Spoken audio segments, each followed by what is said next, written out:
peu de la sécurité. Quelle est la situation sécuritaire actuellement dans votre pays et d'ailleurs dans la région?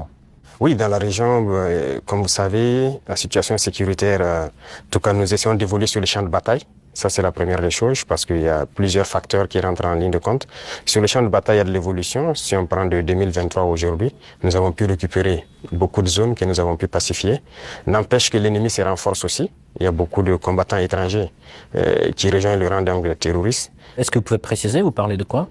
Oui, les terroristes, ils sont renforcés par beaucoup de combattants étrangers qui viennent d'ailleurs, qui ne sont pas en fait, quand je prends le cas du Burkina, il y a beaucoup de criminels qui sont au Burkina mais qui ne sont pas burkinabés.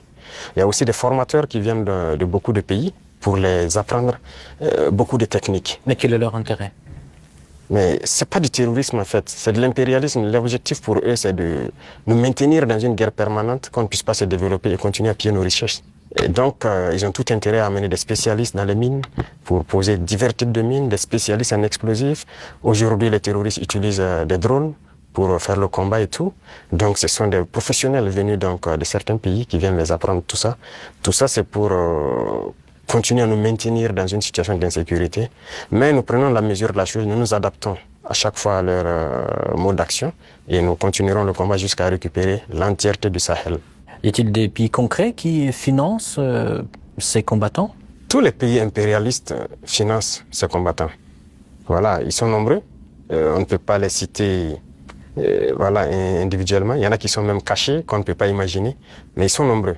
Ils sont nombreux. Il y a ceux qui ne sont pas cachés, qui le déclarent ouvertement. Je parle du récent scandale avec le soutien du terrorisme au Mali. Quel regard portez-vous sur ce qui s'est passé en fait au Mali? Oui. C'est malheureux, ils l'ont déclaré ouvertement, qu'ils soutiennent les terroristes. Et nous avons aussi pu remarquer, effectivement, avec un certain nombre de technologies que les terroristes ont pu avoir, que ça vient d'eux.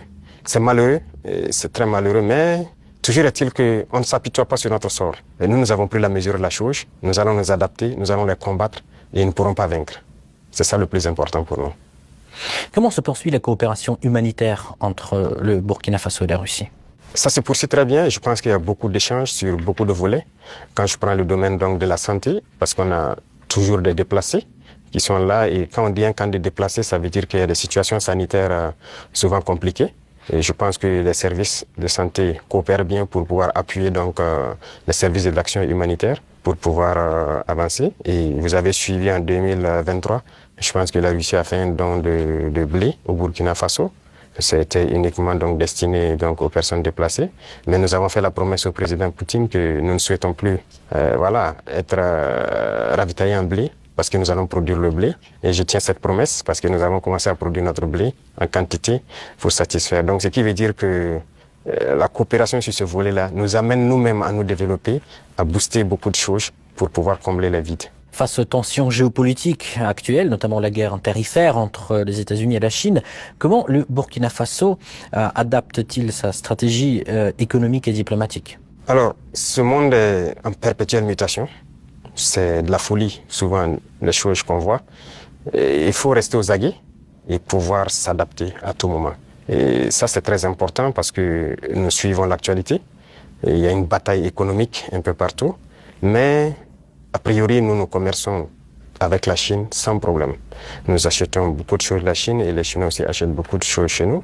Il y a des entreprises chinoises qui s'installent chez nous, malgré le fait que les gens ont essayé de dénigrer le Burkina Faso.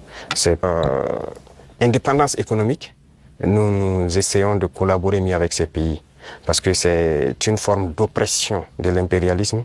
Il y a lieu que ceux qui sont opprimés s'unissent pour faire face à cette hégémonie-là.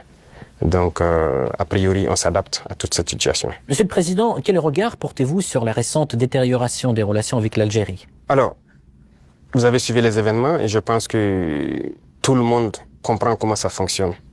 Et nous sommes au regret de voir l'incident qui est arrivé à la frontière donc algérienne avec le drone qu'ils ont abattu. Et il faut le dire clairement, c'est pas amical.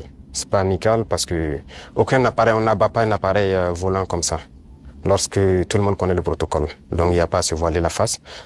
Si un appareil traverse votre frontière, même s'il rentre sur votre pays, on l'identifie. Les radars permettent de l'identifier.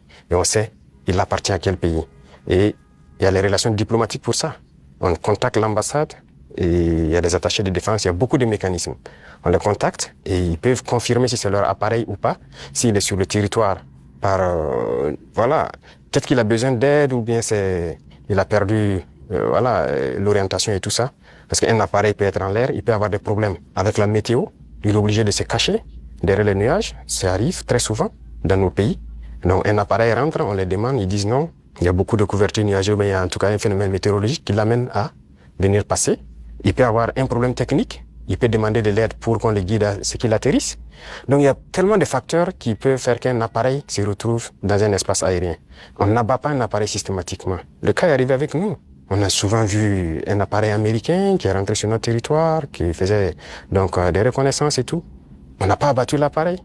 On a pris le soin de contacter l'ambassade américaine, qui ont pris quelques minutes, ils nous ont confirmé que c'est leur appareil et ils ont dégagé l'espace. Donc, on n'abat pas un appareil systématiquement. Donc, c'est un acte délibéré, inamical d'abattre l'appareil et c'est regrettable. Mais si je comprends bien, vous ne fermez pas la porte au dialogue quand même. Non. Il faut que les dirigeants comprennent que nous n'avons pas le choix que de nous unir face à cette situation de soi-disant terrorisme. Parce que c'est un phénomène assez complexe. Et je vous dis que le Burkina était assis dans les années 2012 à regarder le Mali.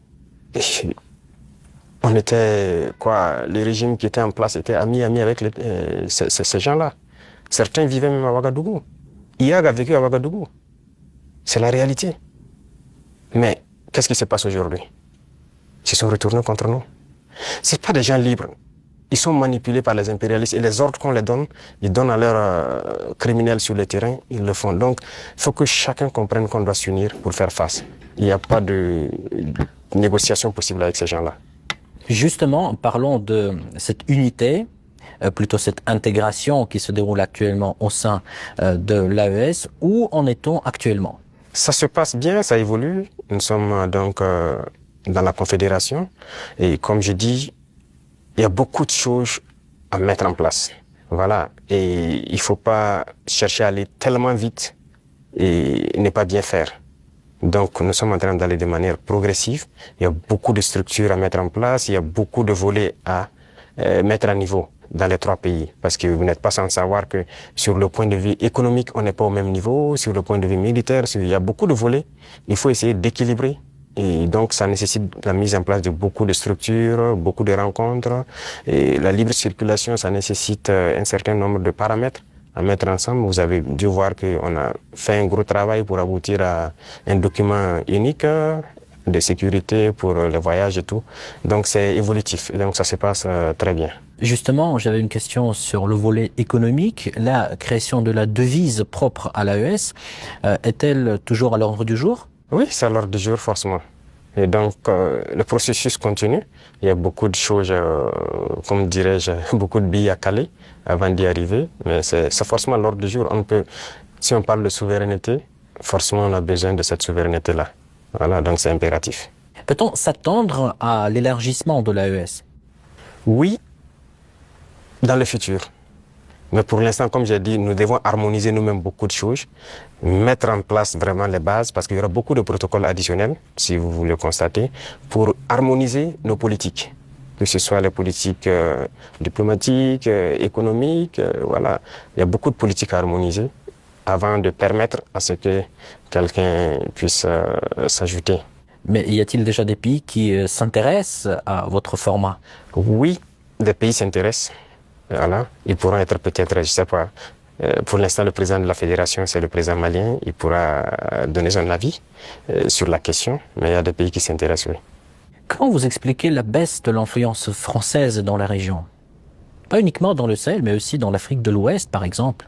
Je pense que c'est eux-mêmes qui ont contribué à baisser leur influence, parce qu'ils ont une conception paternaliste, voilà, de nos relations. Et vous voyez, quand vous prenez tout de suite tout ce qu'on fait, tout ce qu'on prend comme initiative, eh bien, c'est la Russie. Et quelqu'un parle, ils sont influencés par la Russie. Tout ce qui se passe, c'est la Russie.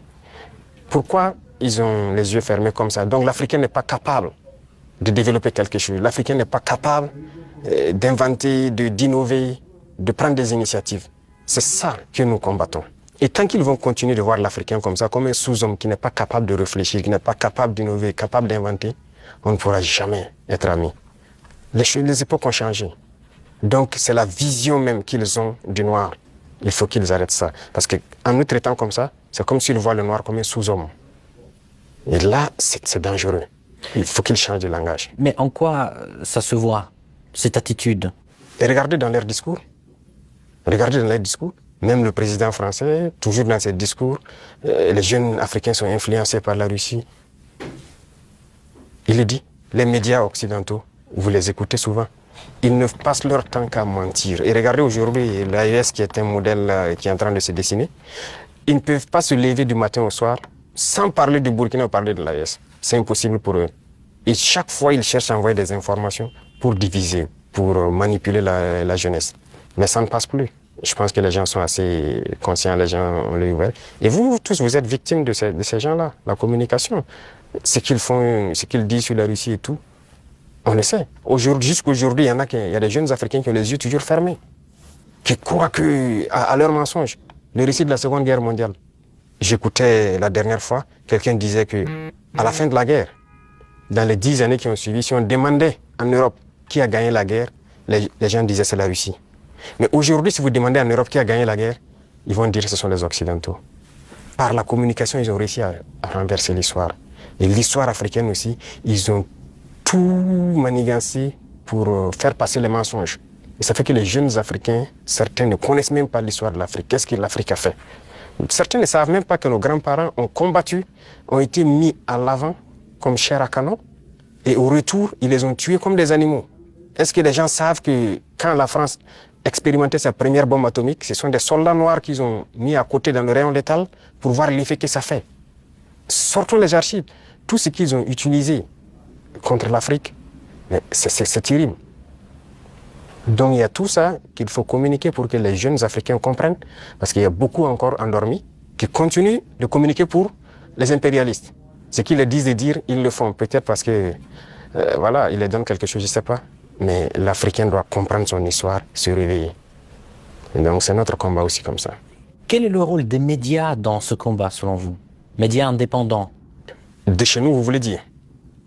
Les médias devraient beaucoup participer à nous aider. Mais vous voyez que nos médias, même, il y a certains médias qui sont des médias impérialistes. Ils ne sont assis que lorsque les médias européens, lorsqu'ils disent quelque chose, et ils reprennent.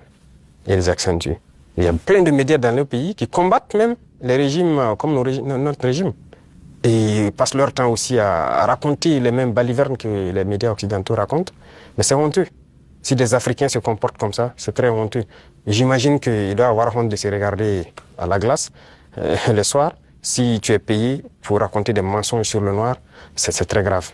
Donc, on est en train de conscientiser. Au Burkina Faso, si vous voyez, actuellement, beaucoup de médias accompagnent la dynamique, participent à conscientiser la jeunesse à travers des débats et tout. Donc, c'est ce que nous souhaitons vraiment pour les médias. Pensez-vous que notre média puisse aussi jouer son rôle dans ce combat? Bien sûr, beaucoup. Il faut jouer un rôle très important parce que, vous savez, je l'ai dit en 2023 à Saint-Pétersbourg, et je le répète encore aujourd'hui, la Russie a contribué à sauver le monde. L'Afrique a contribué à sauver le monde. Il faut le dire. Il faut que les jeunes le comprennent. Que tout ce qui se raconte dans les films Hollywood, c'est faux. Ce n'est que du mensonge. C'est la même chose. La guerre du Vietnam. Aujourd'hui, on voit, l'histoire est tronquée. Mais il faut communiquer. Vous voyez, moi, ils n'aiment pas que je parle. On trouve que je parle trop et tout. Pour que je me taise, pour qu'eux, ils parlent et que leur version passe. Non. Moi, mon plus grand regret, c'est d'avoir passé une bonne partie de ma jeunesse à écouter des radios comme RFI, France 24. J'ai été dans des pays où ces radios étaient fermées. Mais on prenait des applications, on enregistre leur journal pour écouter. Mais à partir d'un moment, il y a un déclic. Et je commence à comprendre qu'ils conditionnent nos cerveaux pour accepter ce qu'ils veulent. C'est leur narratif qu'ils veulent qu'on apprenne. Et depuis ce temps, moi, je commence à faire la part des choses. Et j'ai compris que c'est très dangereux ce qu'ils font. Et aujourd'hui, plus que jamais, je me rends compte qu'ils ont conditionné l'esprit, surtout des Africains. Donc vous pouvez participer beaucoup à éveiller les consciences de la jeunesse pour que les gens comprennent comment fonctionne le monde et ne pas se laisser embarquer par ces gens-là.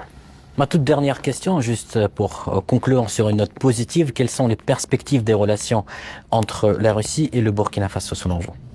Beaucoup de perspectives à venir. Et comme je l'ai dit avec la parade que j'ai vue, je pense qu'il y a une très bonne coopération parce que